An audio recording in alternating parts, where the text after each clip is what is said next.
Hey everyone, and welcome to today's build guide, and this time I will be covering Sir Galahad. Galahad is a Christian defender hero who you will unlock after reaching 13 points in the Christian alignment. Galahad is an extremely powerful defender in regards to his defensive and support capabilities, while also having some decent offensive options. So much so that I think Galahad may be my overall pick for the best defender in the entire game. He has so many skills that I think are just good picks that you really can't go wrong. But to really maximize his performance, I think it's best that you lean into one direction or the other. And for this build, I am definitely focusing on defense with a support focus. Abilities that I think help him support the rest of his party, not so much his own personal performance. Starting with essences, for a defender defensive build, there's really only 4 essences I'm ever going to really suggest. Essence of Armor for the extra armor, Essence of Deflection for reduced incoming range damage, and Essence of Life for that extra 5% additional HP. For the final essence, ideally it would be Essence of Fortification for more of that block and having just that flat damage reduction. Unfortunately, the Essence of Fortification is locked behind this challenge that requires you to block 5,000 damage. In my experience, this is very difficult to do. 5,000 is just an insane number, and in my attempt to unlock it, I'm literally just passing turns in multiple missions to rack up block damage, essentially just farming this challenge, and it's really boring. I think this essence is really, really good, but I don't think anyone wants to have to farm for it, so if you don't want to farm for it, understandably so, I do think there is a decent alternative. That alternative would be the Essence of Warding, 25% less damage from spells. Anything that's going to be reducing damage to your tank is a good pick. And there are a good amount of spellcaster enemies you'll be coming across, so this will definitely get some good mileage. Moving on to gear, I don't have anything really crazy for his armor piece. As you can see, I'm not even using a relic. For his blue armor piece, it's fairly basic, but I like it. It reduces incoming armor break, which is always good, stretching out the longevity of the armor, especially on higher difficulties when you don't have as many opportunities to gain it back, is useful. And the mental debuff resist.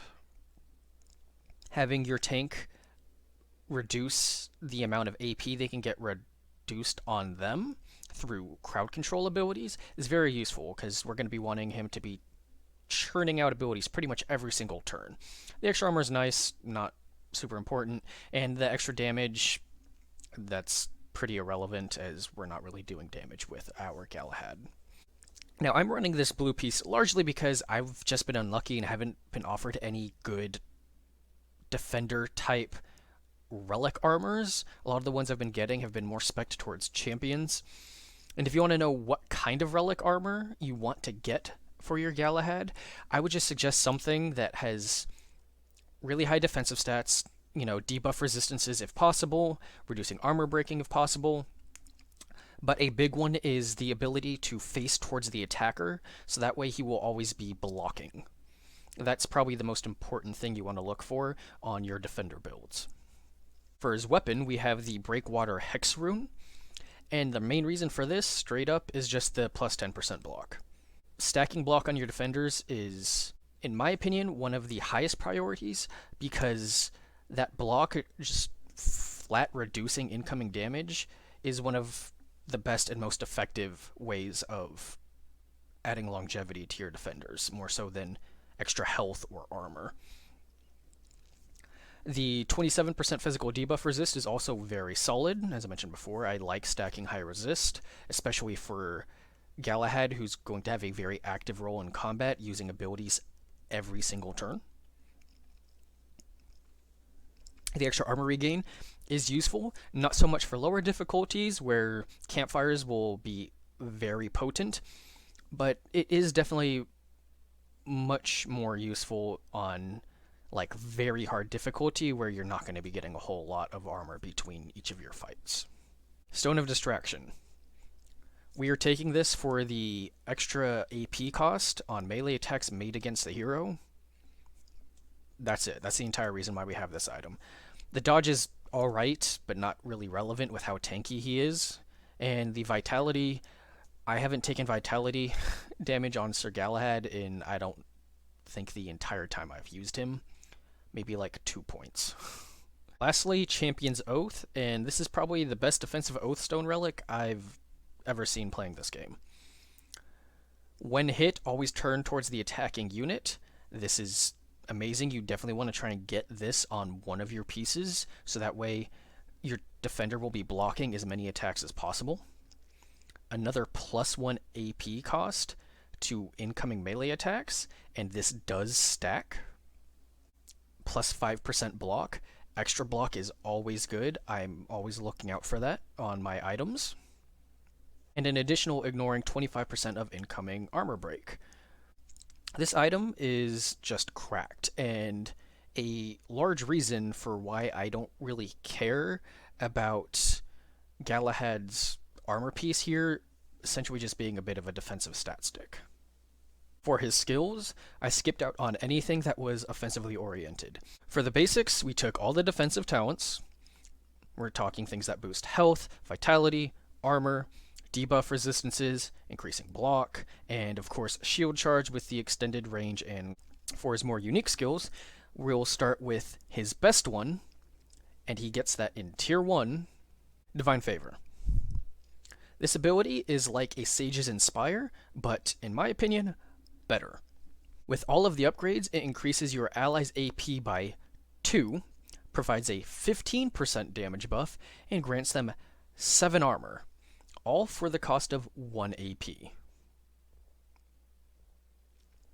This ability is absurdly strong for adding survivability to your allies and enabling just so much more damage in the form of a flat damage boost and extra AP to use more actions which can benefit from that damage boost. This doesn't affect him like a Sage's Inspire, and it doesn't give quite as much AP, but for the cost of 1, it's nuts.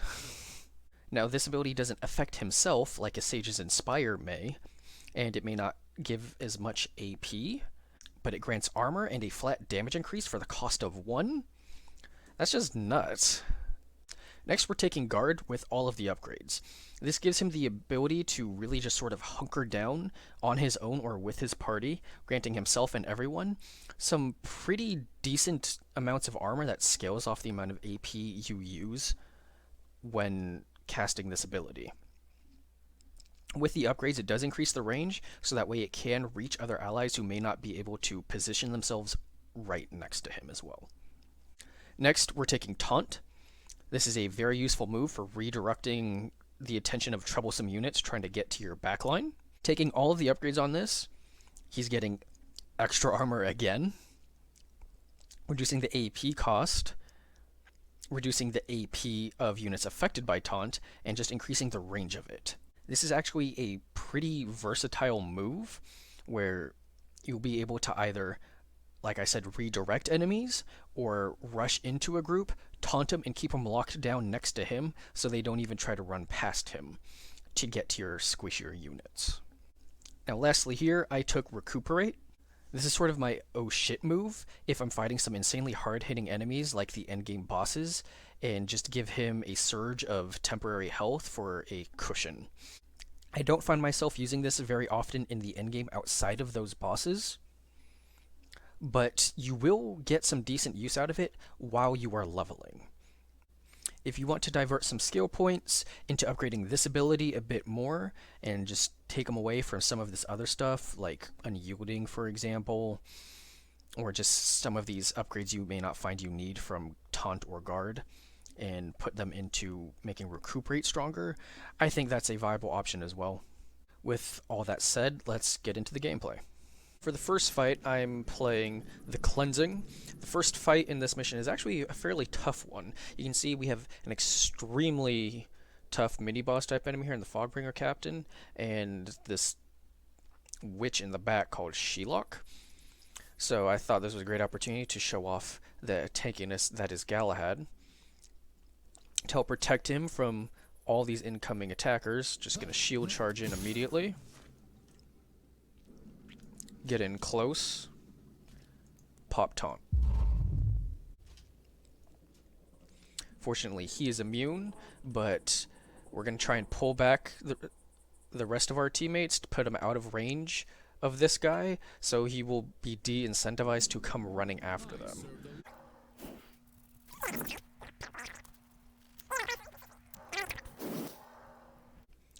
Alright, let's see what happens.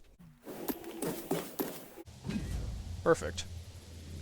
Now you saw that freeze attack was 78% resisted. It was kind of fast forwarding, but you can tell it didn't do its full effect because we still have AP left over. So you know what that means. Time to start retaliating with our own damage dealers. We're going to pop his Divine Favor, give the rest of our team that extra 2 AP for the cost of 1. And then we're just going to put guard up. Boost that armor.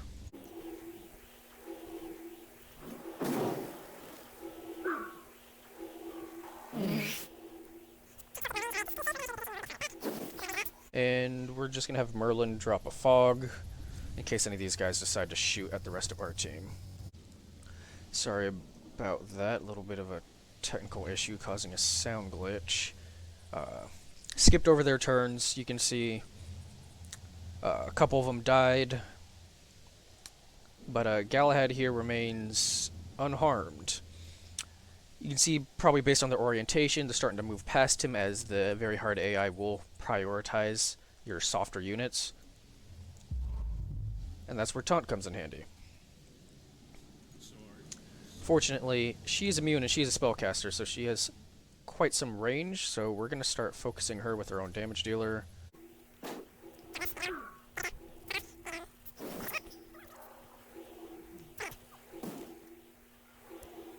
Nice.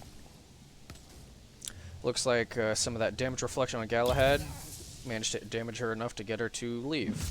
Makes this a lot simpler. And we're just going to continue picking off these archers while Galahad makes this Fogbringer captain completely irrelevant.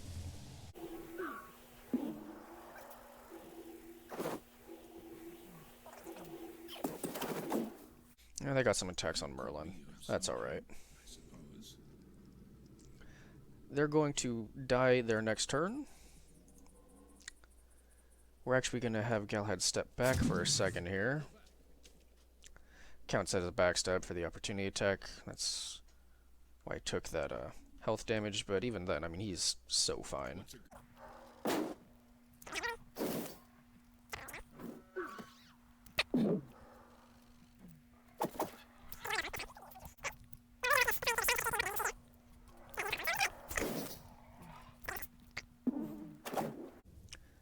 Easy.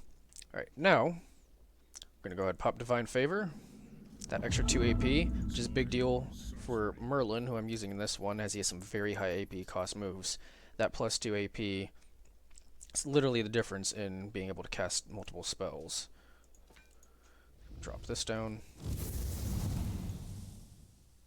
Drop that down.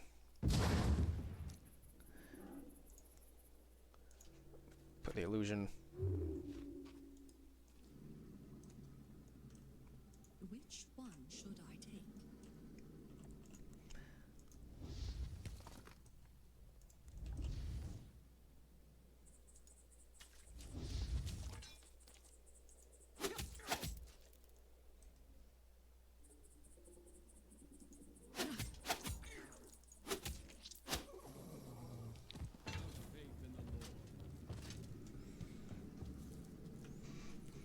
That easy. For the second fight, we have a lot more enemies to deal with. This group is much closer, so that's going to be what I'm prioritizing.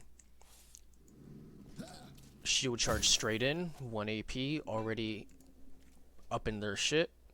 Pop taunt. Boom.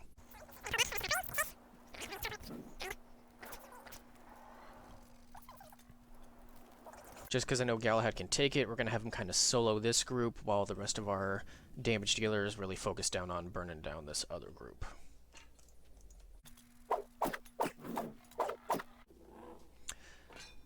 Weird positioning, unfortunate, revealed her, not a big deal.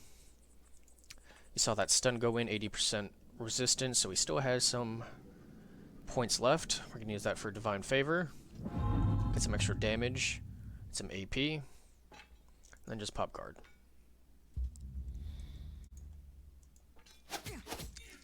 Do some heavy damage. We're going to have her leap out. We don't want her getting frozen.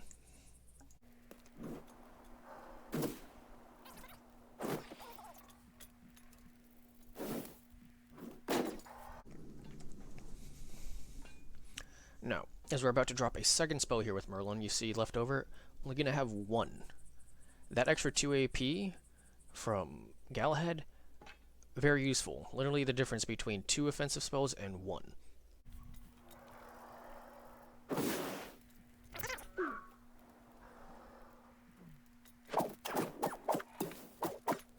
Completely fine.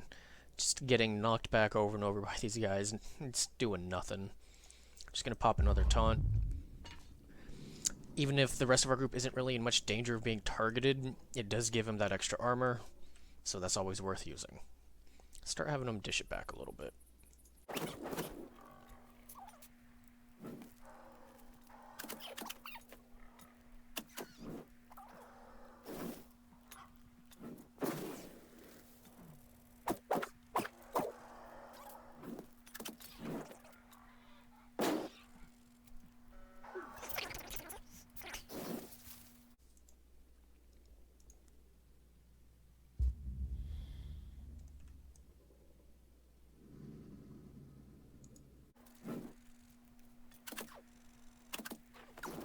So there you have it. Sir Galahad just taking on that entire group.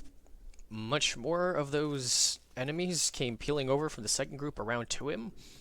I mean, works for me, just further shows just how many guys he can fight by himself and be completely fine, non-issue. Pretty much just stick him in a corner, keep alternating between taunt and guard, and there's just nothing they can do about it. So there you have it. Sir Galahad, just an absolute beast. His ability to just constantly be increasing his maximum armor through taunt and guard really helps mitigate a lot of the incoming attacks, so when he does take armor damage, he isn't really taking armor damage. And with the gear he has, his high block chance, his high debuff resist, he's pretty much always able to do something every single turn and take very, very minimal amounts of damage.